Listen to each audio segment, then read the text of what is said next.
I want to go back and look at that parable about the talents and make some comments for us today that will help us.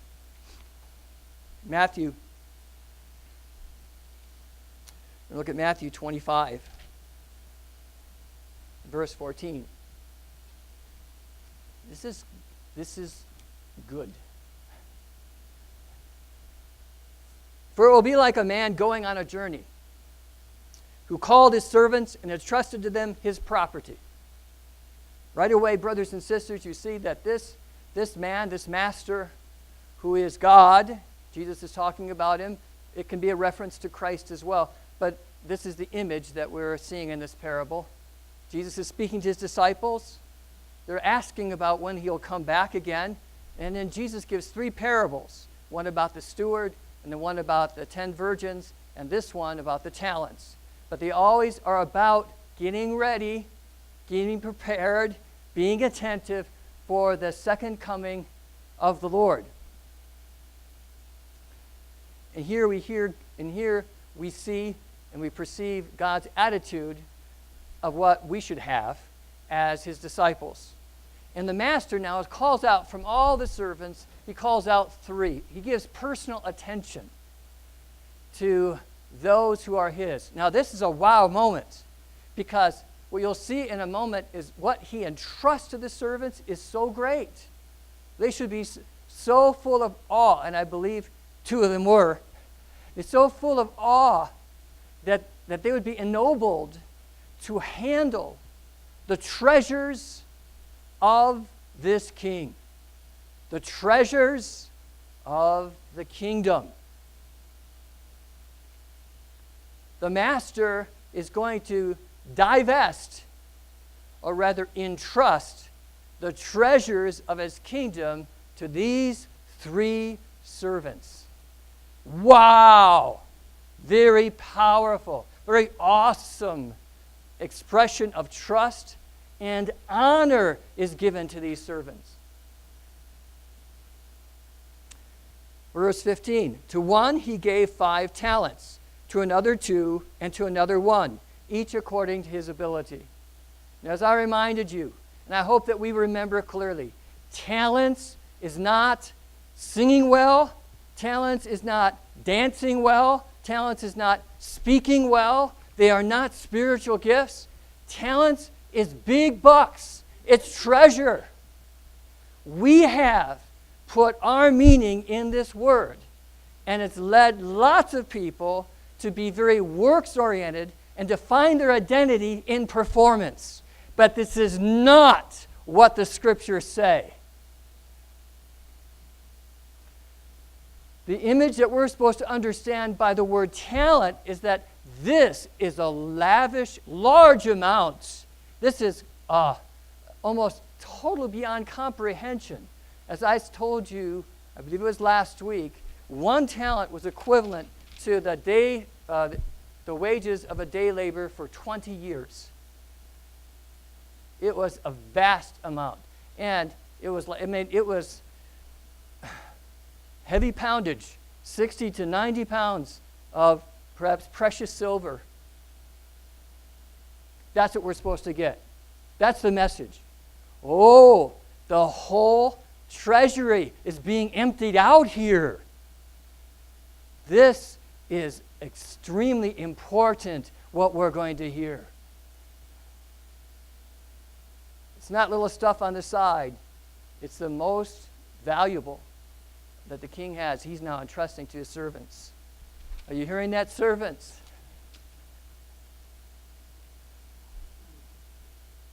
So even the one with the 1 talent, it's a big deal.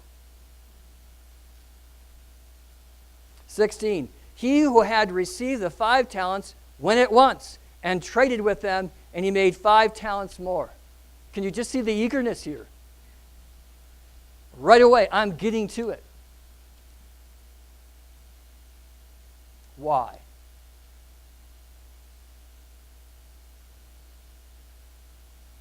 Verse 17, so also he who had the 2 talents made 2 talents more. In both cases, these are people who give themselves to this like this is their whole life. And it is. They're servants. They're servants of the king, and they've been entrusted with a great deal of wealth. So why are they getting to it right away? Two things. These are the two things we must learn. They understand how that the king himself has identified with his servants, that he has given them the most precious, the most valuable of what he owns. He has entrusted them, and he showed trust to them in that entrusting. They understand that the king has really made himself vulnerable now, that he's really opened up the fullness of himself in this way to them. So they now are just grateful. And you know what? They want to do well. Listen, they want to do well because they love their master. Now, again, we might not have this image today because we think slaves and masters, and we go back to the Civil War era. But that's not it. There was slavery much before then, and different kinds of slavery. And there were those who, in numbers of cases, we have records where the slaves were actually adopted as sons.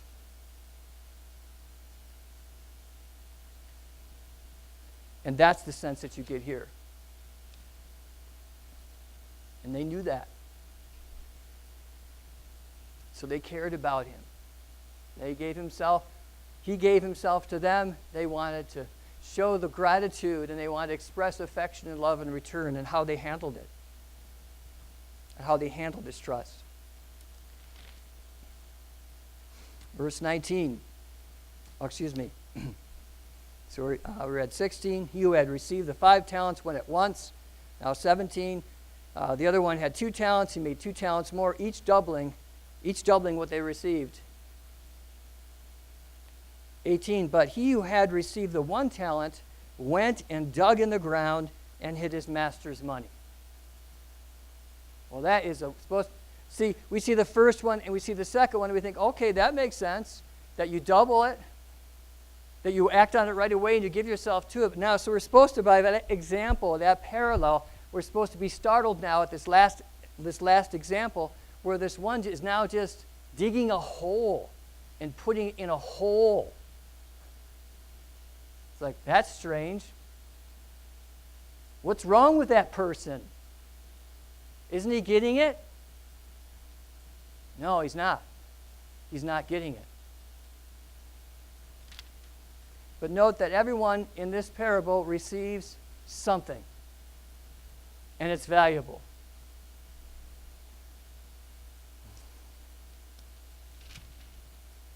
Verse 20. Now, and he who had received the 5 talents came forward, bringing 5 talents more, saying, Master, you delivered to me 5 talents. Here, I have made 5 talents more. His master said to him, Well done, good and faithful servant. You have been faithful over a little. I will set you over much. Enter into the joy of your master. And he also, who had the 2 talents, came forward, saying, Master, you delivered to me 2 talents. Here, I have made 2 talents more. His master said to him, Well done, good and faithful servant. You have been faithful over a little. I will set you over much. Enter into the joy of your master. Now, these things are also astounding. He didn't say, good job. He says, good and faithful servant. Just like going back to the parable of the sower. The heart that is good, that is pure, receives the seed. These, by their testimony, with what was entrusted to them, they took it seriously, and they knew it was very, very valuable. And so that trust was in place of the hearts of these men who were good, and they were faithful. From a pure heart, faithfulness comes. Did you know you can't be you're faithful to the degree that your heart is attentive to the love of God, receptive to the love of God? Because God is not a taskmaster. So when it says that God loves a cheerful giver, those are the only givers that he really receives as givers. For those who do it, so they make sure that they don't get cursed for not giving the tithe, they might as well keep their tithe, because they did not give it cheerfully. They did not give it as an expression of love. It was an obligation. They had better do it. They're going to get in trouble if they don't.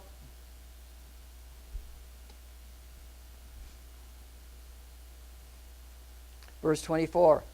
He also who had received the 1 talent came forward, saying, Master, I knew you to be a hard man, reaping where you did not sow, and gathering where you scattered no seed. So I was afraid, and I went and hid your talent in the ground. Here, you have what is yours. So the response is almost the same. And you can almost get this sense, he said more than what the others had said. He gave a reason why he only gave what he received back and did not invest it. He said, but look, I didn't take it and spend it on myself. And this was yours. You made that clear. I'm giving it back to you, unharmed. If you want to know why? If you want to know why I didn't give it back to you on a return, well, the reality is, to tell you the truth, Master, now that we're doing accounting, I have to do a little accounting, and I need to be kind of a tough guy. You're kind of harsh. And I know my experience of you is you're constantly asking and asking from me. It's like, golly, what can I give you? You just keep asking. And I know you, so I thought before I kind of come before you in this accounting and you're going to say, oh, you could have done more, I'll just tell you what, I'm not even going to go through that. I'm just going to give you back what you gave to me. I'm just going to give it back. Let's just kind of skip over that scrutiny and that judgmentalism and all that stuff that you're going to say bad about me. Let's just forget about that. And here we are. Now you can't say anything bad about me. You know who reasons like that? People who are into religion. They think exactly like that. Okay, so what is God requiring here? All right, I can do that. Not perfectly, but I can get it done. And like this one, religion does is make you entirely self-focused. He's not thinking of his master. He's not thinking of how that he could increase what was entrusted to him. He's just not thinking about it. Here's what he's thinking. I'm not going to make any risks and blow it.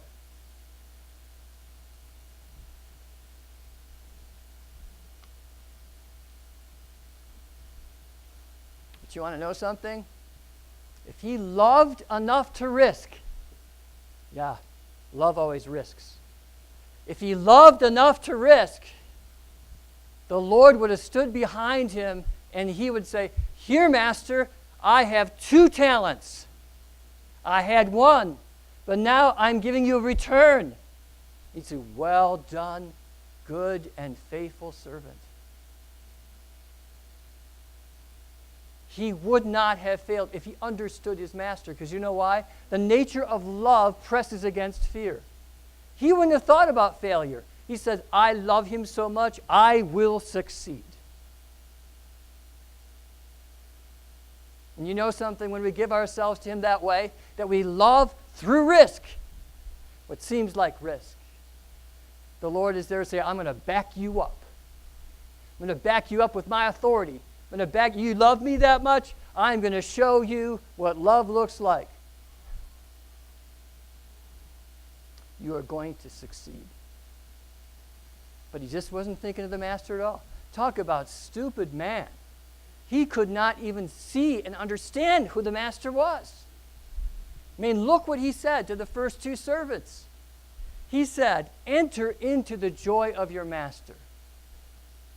Brothers and sisters, that is not master-servant language.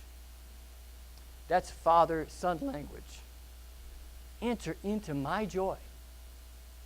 A master doesn't say that, typically understood, to his servants. My joy is going to be your joy. Didn't he see that in him? How could he not see that in him? Was it all of a sudden in this time of accounting, there was a revelation about who he was? That now he sees him relate that way, that then it's like, oh, you're better than I thought you were. You're kinder. You're more generous than I could ever imagine. No, even in light of the revelation, he does not say that. He should have said, oh, now I see that you're such a good man. Oh, you're so kind and so generous. What a fool I was. No, he sticks to his excuses. Do you know why he sticks to his excuses? He's bound up in fear. He's still afraid for himself, even in light of great love.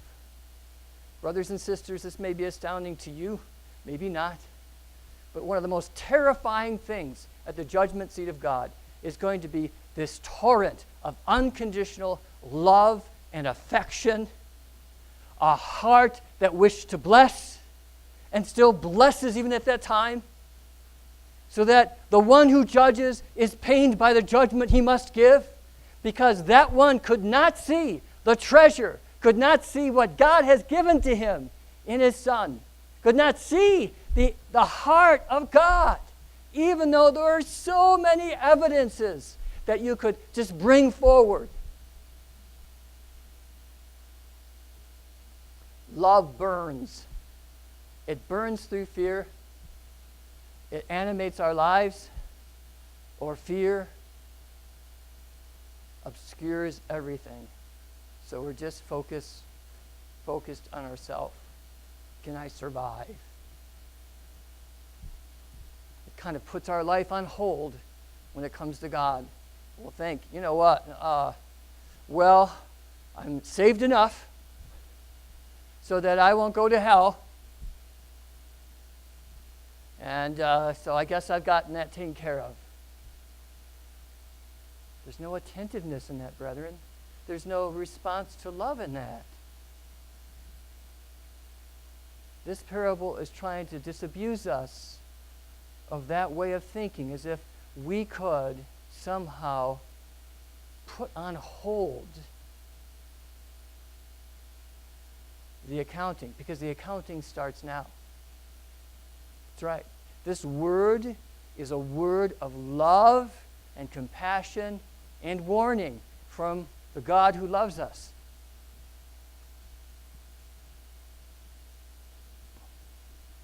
If we did not respond with an appropriate attitude, the word will be replayed in our souls when we see him and we see his love.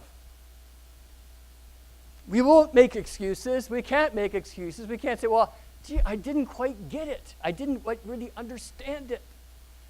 Now I understand it. There's no replay. Because that's, listen to the story goes on.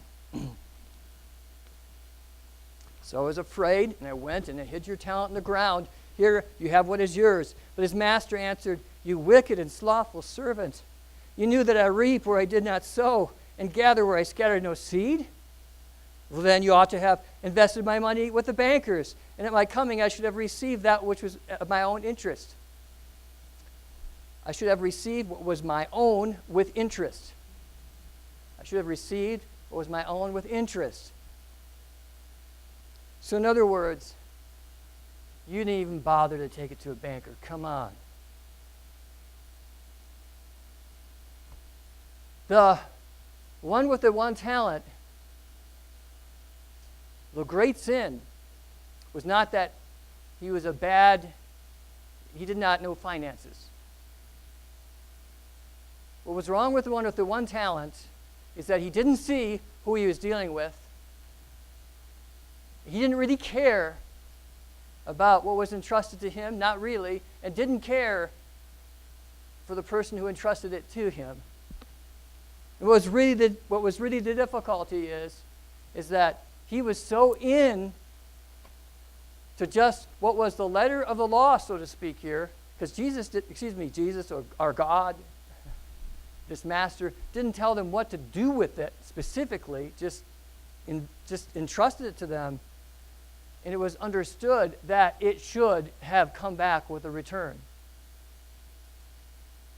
But this person's problem was, because he or she was looking at the letter of the law so much, didn't understand, couldn't perceive this master and who that master was.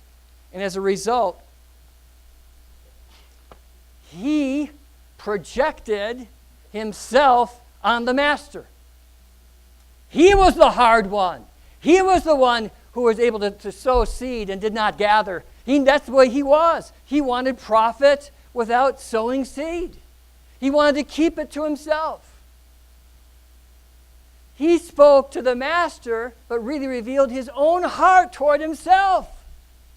No, how hard can you be, servant? Look what you've received.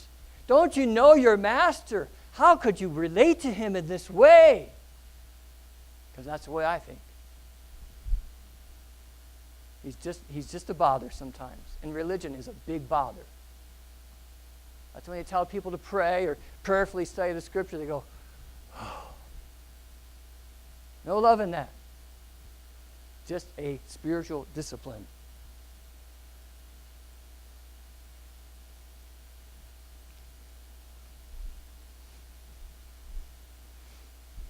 So take the talent from him and give it to him who has 10 talents. For to everyone who has will more be given, and he will have an abundance. But from the one who has not, even what he has will be taken away. Even what he has will be taken away. I mean, that doesn't kind of make any sense, does it? Even what he has will be taken away. How could he has nothing? So if you have nothing, how can you have something taken away from nothing? It was actually the Lord's or this master's to begin with. The reality is he had nothing even with the one talent, and here's why he had nothing. He treated it like nothing. So in each and every one of us, there's a talent entrusted to us. You know what that talent is? First, your life. Your very life is the talent. God breathed into your soul.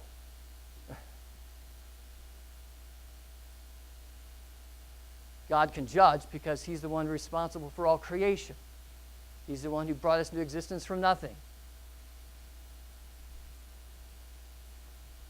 The second thing is the treasures of the kingdom itself. That's the treasure. Oh, your life is very precious to you. What would you pay for to survive? Everything you own, right? What about the treasures of the kingdom? How precious is that to God? I'll give my only son. I'll give you everything. I'll give you my spirit. I'll give you a birthright. I'll give you access to me anytime you want. I'll give you promises, and you can claim any one of those promises, and they will always be proven true because I am true, and I stand behind each and every one. And you know what? You know how God thinks? I can say this. You know how God thinks? Every person he creates, he expects good things from. But doesn't he know? Doesn't he know because he knows from the end, from the beginning? Doesn't he know how it's going to turn out? Yes and no, not the way you and I think. For every person he creates, he has expectations for good. Because with every person, there is a talent given to them, at least one. Their life and their soul. And for those who are in him, treasures that are limitless.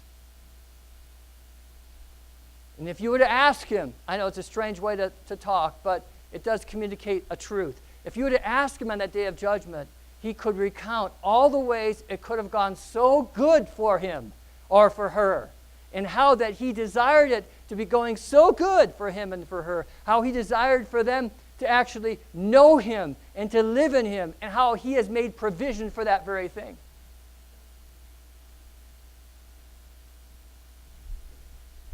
Oh, he's good with everybody, No one says, yeah, but you know, what, you're giving an excuse to somehow justify turning away from the love of God? You didn't love enough. What are you going to say? There are no excuses. Didn't give enough. You never told me. You're just revealing yourself. didn't want to know. Did not give yourself to the love that was given to you.